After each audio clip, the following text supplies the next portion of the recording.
I'm Paul O'Brien from His Place Ministries. I'm excited again today to be helping exhausted and frustrated believers as they come to reignite and restore their faith, letting go of religious duty and obligation, and allowing God to bring healing and wholeness to all areas of their life. How many of you have had pain or hurt come to you into your life because of some other person's maliciousness, bad decision making, bad behavior? You've had someone betray you in the worst kind of way possible. Their actions have caused you intense pain and hurt. It's one thing when you incur the consequences of something that you've caused yourself, your own bad decisions, right? We've all been there. We expect the consequences. We face them willingly. Sometimes we even feel we deserve the consequences. But when you're innocent, you've done nothing wrong, yet you're paying for the deliberate indiscretions, the malicious actions of some other person that they have done. That's just not right. The hard thing is that oftentimes these predicaments come at the hands of someone you know, like a family member or a trusted friend.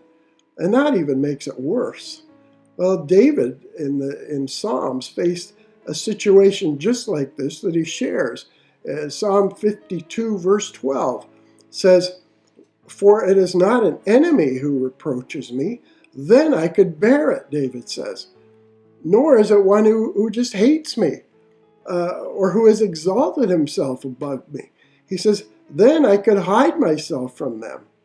But he says, "It's you, a man of my equal, my companion and my familiar friend." See, that's why it hurts so bad. When you're hurt by someone close to you, the pain is much more intense. It hurts even more, and it's the last thing you ever expected from that person. Life is not fair. These things should never happen. Unfortunately, they do. Someone you trusted chose of their own free will to do something to hurt you.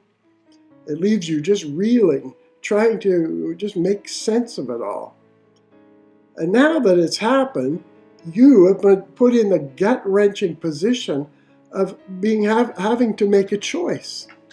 And that choice is, how am I going to deal with this? How am I going to handle it? How am I going to respond to this? Well, you have two ways. You can respond in your way or in God's way. And your way, what does that do? Leave you mad, unforgiving, bitter, planning on how to retaliate, get back at the person, holding a grudge towards the person for, X number of months, maybe even years.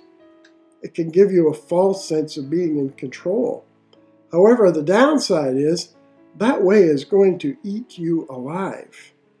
You'll become obsessed with the situation, playing it over and over again in your mind. You'll become obsessed with the person.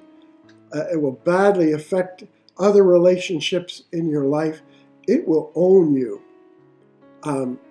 God's way is total opposite. Let God grant you the understanding. Let God comfort you. Let God's forgiveness flow through you. It may take some time for your emotions to settle, sometimes much time, but that's okay. You will find peace for your soul. This is precisely why we need Jesus as believers. Jesus gives us peace for the things that we do not understand. Jesus gives us rest for the things that cause us unexpected anxiety. He gives us comfort for the things that cause hurt and pain in our lives. Let me read a few verses from the rest of Psalm 55 as David works through his pain. He says, "As for me, I will call upon God, and the Lord will save me. Evening and morning and at noon, I'll complain and I'll murmur," he says, "but you, God, will hear my voice. He will redeem my soul in peace from the battle which is against me. For they are many who strive with me, and God will hear and answer them all. Cast your burden upon the Lord, David says, and he will sustain you. He will never allow the righteous to be shaken. But you, O God, will bring them down to the pit of destruction. These men of bloodshed and deceit will only live out half their days, David says. And then he says, but I will trust in you. Well, that is the key, and that is my prayer of encouragement for you today. That in these times of just turmoil and you can't understand what's been happening, the pain is intense, I will trust in you. That's my prayer. Thank you for listening today. I'm Paul O'Brien. Visit our website if you'd like to see what other resources we have, hisplaceministries.ca.